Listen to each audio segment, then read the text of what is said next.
Okay, today I am working on my NT700 Honda. Again, constantly tweaking.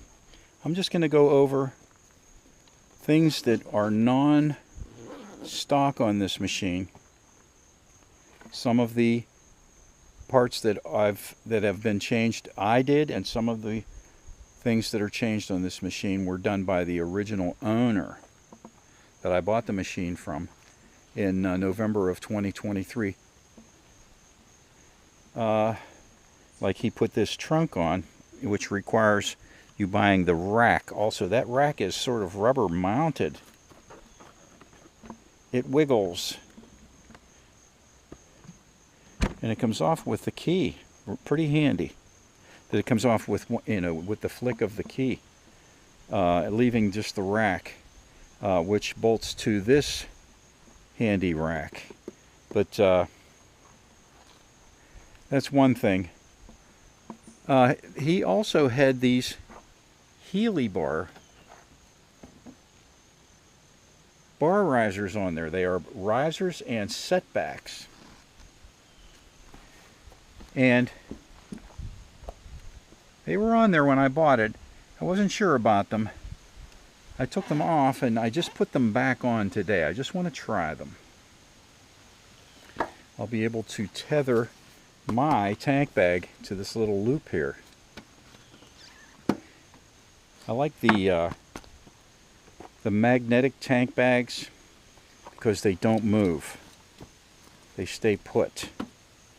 When I had straps holding my tank bags on, I just like tank bags. They were always sliding to one side or the other. Always. They never stay put. But these magnetic bags stay put. And if you tether them with a zip tie or something, they're not going to go anywhere. I've added these Honda Goldwing foot pegs. They go right on. They're not OEM Honda issue part numbers. I bought those on eBay. They were $17.50 or something like that. They're generic knockoffs, but they go right in. All I had to do was use the original pin and return spring, and they go right on. They're this much. This row here of blocks, they're that much wider than the stock ones approximately, and they're this end piece here, they're that much longer than stock, and they're 1/4 of an inch closer to the brake pedal, so that's not an issue. But I was out one day with them, and I like them. I can feel that I have a little more room on the foot pegs, because I'm always dancing on the foot pegs, with your foot here or here or here, or up on your toes when you're cornering or whatever. But I like that improvement. All right, this bike came with this throttle position locker. It somehow puts drag on the twist grip, and it will stay. I never learned how to use it. I've had 5 bikes with cruise control. I don't even like cruise control that much. I'd rather have the throttle 100% under my control. But I've added this. It's called a throttle rocker. I have a couple of these different styles. One of them is just straight. And you rest the heel of your hand on there, and you don't have to white knuckle it all the time. You can just rest your hand there and operate the throttle just by shifting your weight onto this. I like that. And you can move it. It'll spin this way, but not this way. This way it will rotate. Usually, this one doesn't really grip this rubber grip so well, but it works well enough. And I have the stock bars in there, and the Healy bar riser setbacks. I put leather on my grips. You can buy this leather on eBay. I think they sell you 10 sheets of scrap leather left over from some leather company. And I got the thinnest glove leather, and I just glued that on there with some Polybond adhesive. Piece of cake, and just trim it off with a knife. And these things get hot,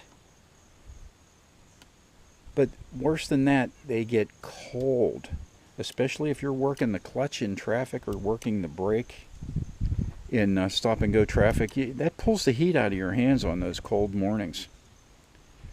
I had a lot of those cold mornings. I usually commuted up until they started salting the roads.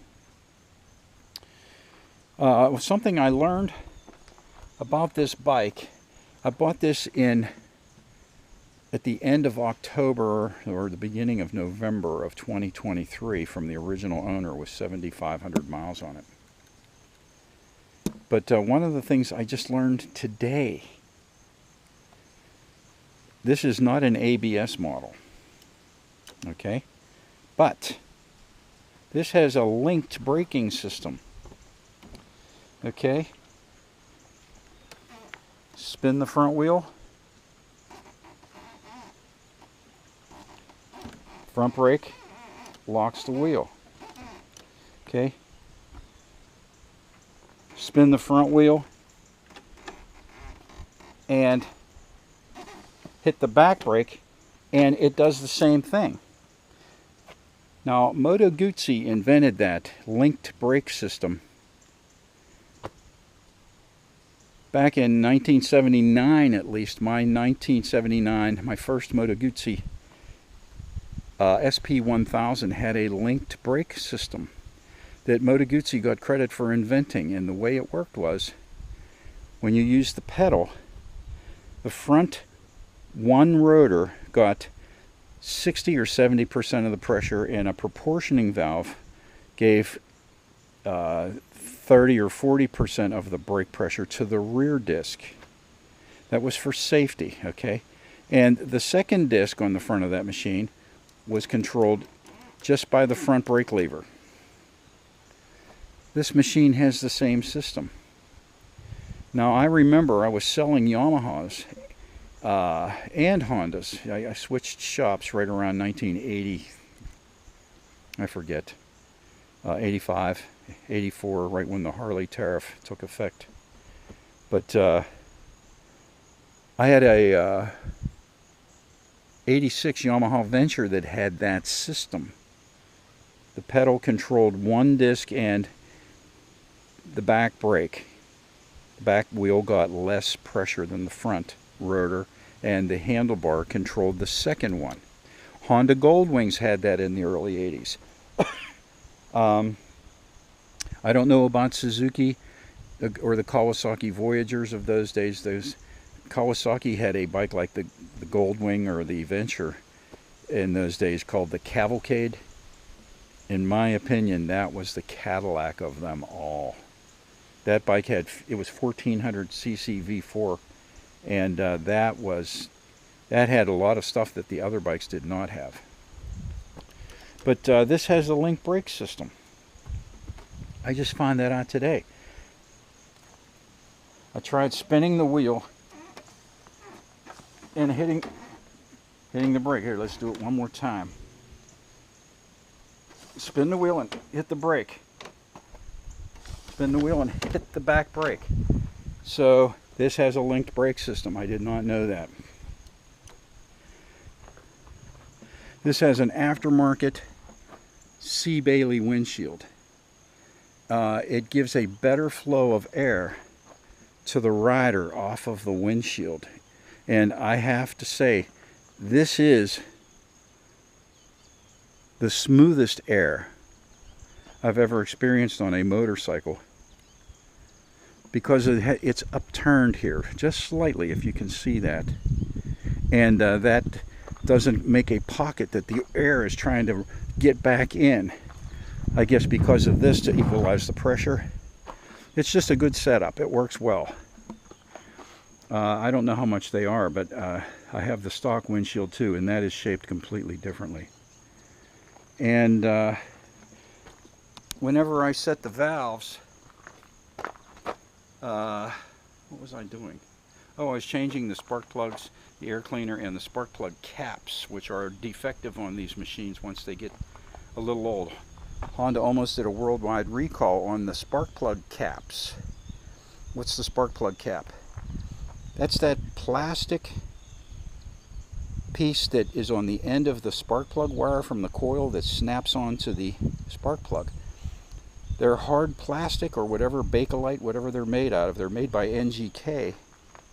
And when they get old, apparently, especially in hot climates, they develop little cracks in them. And that they develop what's known as voltage leak. If you've ever touched a spark plug wire on a car or on your lawnmower when it was running and you got wrapped with electricity, well, that's what happens with those spark plug caps. And I believe that when I first got this machine and it had the plugged fuel filter and I sorted that out, and it still did not like to go 70 or above. I mean, it would do it, but it just felt like the engine was unhappy. Since I put the spark plug caps on, the machine was happy the last time I had it out, and I took it up to 80, maybe a little better than 80.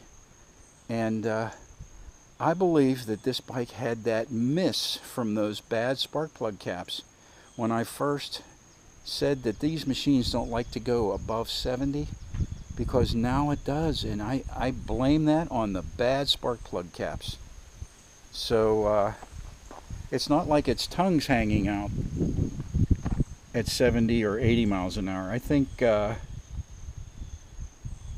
around 80, these RPMs is around 6,000 RPM.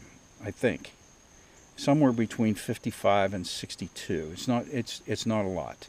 You know, redline is 8,500, and I generally stay at least 2,000 RPMs away from redline on all my machines.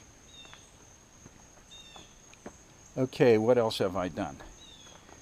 So when I had the plastic off to change the spark plugs and to get in there with the spark plug cap change, and I checked the valves, you have to take this cap off to rotate the crankshaft to bring the cams up so that you can check your clearance on your valves.